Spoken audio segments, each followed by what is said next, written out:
what's going on YouTube? What's going on Basketrio? It's your boy Up Top Down, and I'm back with another video for y'all. And today's video is on how to improve in solo queue.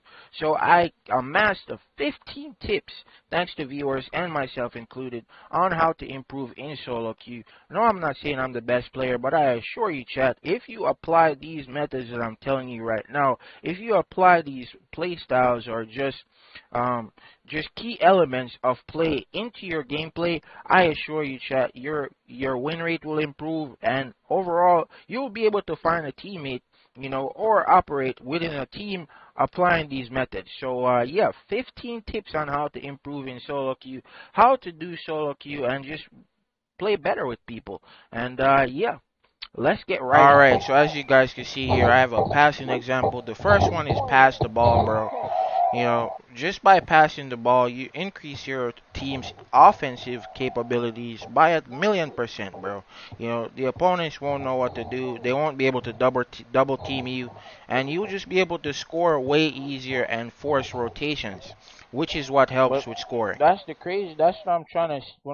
Alright, so second here we have help defense, which forces the opponent to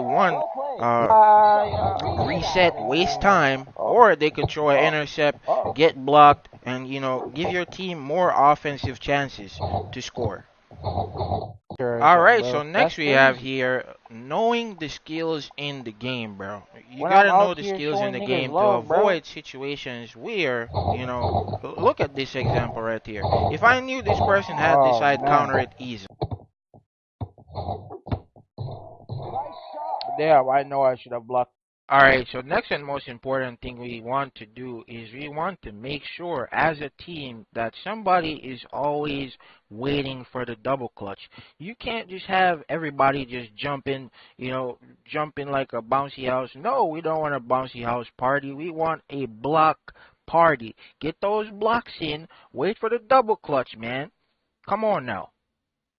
Alright, so next most important is making sure you queue for the right position, bro. Like the only changes that are supposed to be happening is if your team, needs a change to happen. Don't queue for double center when you're clearly, queued as a PF, bro. Stop it. Sure. Alright, so next you want to set screens. Not every screen is meant to help the teammates score, it helps you as well. Yeah. Alright, so I have one here for offense and defense. It can apply to both. You want to make sure, when you're playing on a team that you're decent ways away from your teammates so they can get stops, so they can score easier. As you can see, if you're overlapping, it allows opportunities for, opponents and teammates, to just either help you or hurt you, just depending on, what they do. So make sure you're maintaining proper spacing. Alright, so next you want to make sure you're taking the best shots possible to help out your team, and not only your team, to help out yourself, bro. Taking bad shots can force you into bad offensive situations and just sell the game, bro. Just pass the ball.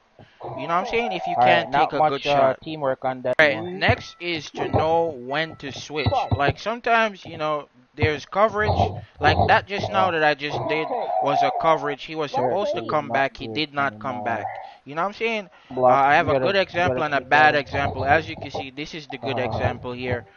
Full on team switch. And we force a stop out of it.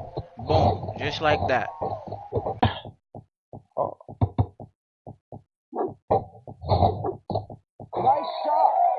Alright, so I kind of wanted to, put my own explanation into this. What you want to do when you're trying to not overcommit is, like, just divide the court, from the paint, divide the court into, like, a half, right?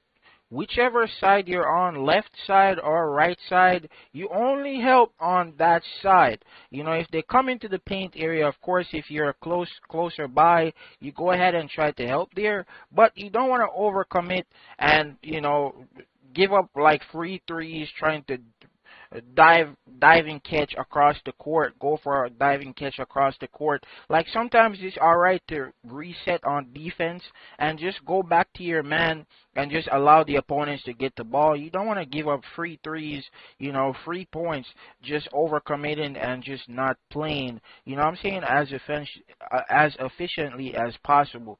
Sorry. Oh, she didn't take Alright, so that? this is for smalls. Please, bro, do not defend on top of the screen if you want help defense. I cannot, the big cannot help you if you defend on top of the screen. Please go into the screen and get screened. If you can't, avoid the screen, please. Thank you. Alright, so now we're, kind of reaching the finish line when it comes to these tips. Um, the next thing I want to tell you guys is to just stay calm, bro. Don't be out there, if your teammate messes up, one or two times, you know, raging at the teammate, telling them, pass the ball, hold the paint, all of that stuff, being annoying, bro. You don't want to go out there doing that stuff because it only causes disruption to the team and it throws off the entire team and, it makes the match worse. So if you can't, just stay calm, bro, I don't know. But if you want to win more matches, you have to be able to stay calm. You have to be able to just accept that, not everybody is perfect and they're going to make mistakes. Of course, if they're selling you too much, you got to take over the match. Or if you're just going to lose, just take the L and carry on, bro. Like, it's not good to just be, completely toxic towards the teammate just because, they're messing up. So, just stay calm and just keep that in mind. And, you never know. You might be able to come back, if your teammate, makes a few mistakes and you're able to just reconcile and just get over that fact and just try to come back in the match. There's been a lot of comeback games we have played like that, and, I've been able to come back from those, so just keep that in mind. Just stay calm and just stay positive, you know what I'm saying, on the court.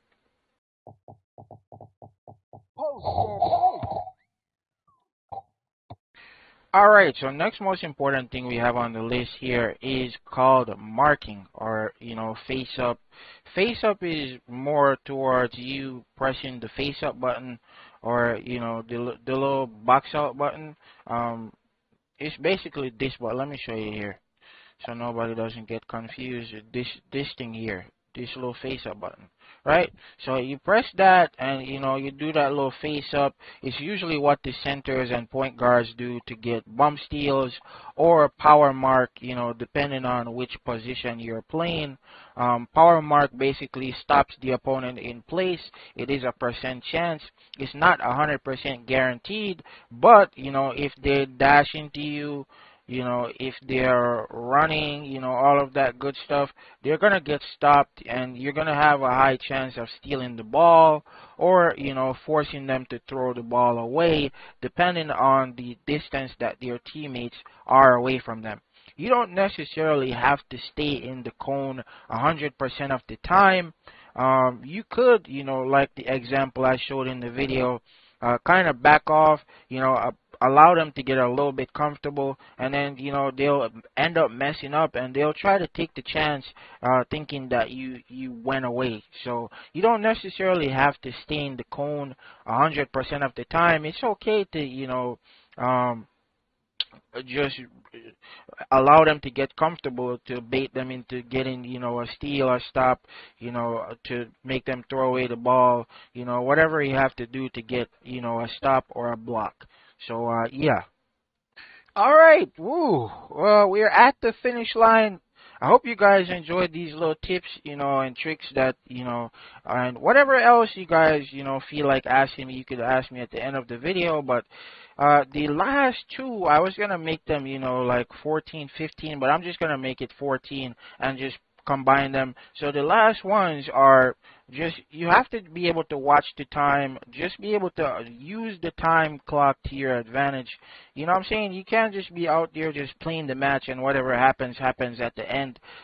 When it comes down to it, it's still a competitive game. There's people, playing, watching the clock. They're watching the clock. They're trying to force you into, bad positions so you can reset, waste time, all of that stuff. So you have to be able to do the same thing as well. If you don't do the same thing as well, you're going to just end up losing the match.